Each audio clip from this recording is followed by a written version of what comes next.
Coach, when you have two hot hitting teams, two good bat hitting teams coming in like this, that the margin of error is paper thin, isn't it? Yeah, I mean, obviously Mississippi State is an infinitely better team than their record, and they've proven that over and over. They're obviously, down in the bullpen. I thought Smith did an awesome job after the first couple innings. Nathan, started out great. Got a really bad blister on his foot, developed during the game. It's been an issue before during this season and came back up during the game. Hate to use that as an excuse, but at the same time, it's a real thing. So it's something we're going to have to address, continue to address. Just keep giving up home runs. Keep making bad pitches at inopportune times. But how can you not love the grit of this team? And to Troy to put together a great at bat, and then thought Jordan Thompson obviously made some really nice plays in center field, and Will Johnston made the pitches that we needed him to make against a really good hitter. Yeah, you kind of look at the dichotomy of the hit that fell in for y'all, and then the Jordan Thompson diving catch there. Yeah. If you're the coach in that situation and you have the lead, do you tell the guy to hold up and keep the ball in front? So the rule there is 100. We use the term 100% on a dive. So you got to know for sure that you're catching that baseball. And so that one, I thought their guy did what he should have done for sure, because he had a legitimate chance to catch the ball, and that one wasn't hit incredibly hard to where if he misses it, I don't think we score from first base. It's just that it kicked off his glove in a different direction, which allowed us to score from first base. But if I'm their coach, I'm not upset at him for trying to make that play. And obviously Jordan's was just awesome. We had him so deep, trying to keep the extra base hit. What's the thought process there going to Dallas at the end of the game? Yeah, I still believe in Micah, and right on right, he's got a good breaking ball. Tried to change the look to number 19, and he just completely. I don't even know how he missed the sign after we had just left the mound and talked about what pitch we were throwing on the first pitch.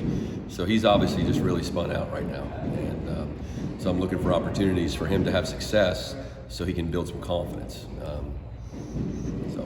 Will picked us up there. What went into the decision to have it be Will Johnston to get that 27th out? Because Will's got a really good breaking ball. That freshman left-hand hitter is awesome, and there's certainly not any pitch that Micah has right now to get that good lefty out in that moment. And so that was the next lefty down there and hopefully Will would come in there and throw strikes. He got the first one in there.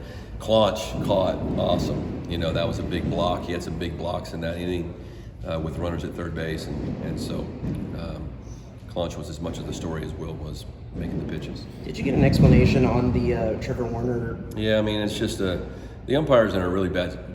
The umpires and the umpires that are doing the replay, they're just in a horrible position. It's a terrible rule. The umpires don't make the rule. They just have to enforce the rule. It's quite possibly the worst rule in the history of the sport. We're trying to get it changed. I don't care if the ball is in the batter's box, it should be a hit by pitch. I don't care if you stick your chest out to get hit. You cannot reward a good pitch. Trevor didn't do that on purpose. Trevor was trying to avoid getting hit in the face. But I can understand, per the rule, why they would make that call. So there's no reason to make a beef about it. There's nobody to argue with. The guys in Birmingham, I think. So, but that's the umpires are put in a horrible situation right now, and hopefully that rule will get changed next year. What did you see out of Joseph Menifee in relief? Obviously gave up the home run to Columbus and then the next one, but kept getting he pitched decent in his last inning. He pitched behind the count. You can't pitch behind the count to these guys, wind blowing out. They're a power team. They want to swing, and we've told the pitchers over and over and over and over again. And most of the teams we play are swinging from the get-go. And I thought Smith did an awesome job. I yelled down the dugout one time, is everybody watching what this guy's doing? All he kept doing was throwing strike one after the first couple innings and getting ahead in the count. He didn't have great stuff today. His stuff got better, but he pitched ahead in the count, and we didn't. But we got bailed out of it. What's your bullpen like moving forward for these next two games this weekend? Well, we'll give Wyatt Tucker a chance to start a game tomorrow. Maybe we'll find something there. But right now we have all hands on deck. We obviously didn't have a game this past week, so there are guys down there that can make pitches. But it's gonna it's going to be a hodgepodge. That's for sure. Yeah, Johnston still available. Yeah, we are. And Yeah. what Palish, is he on the bubble? Palish should probably still be available. I mean, he didn't throw that many pitches. Yeah. Menifee just one Menifee day. probably give him a day off, and then I'm sure he'd give us something on Sunday if we needed it.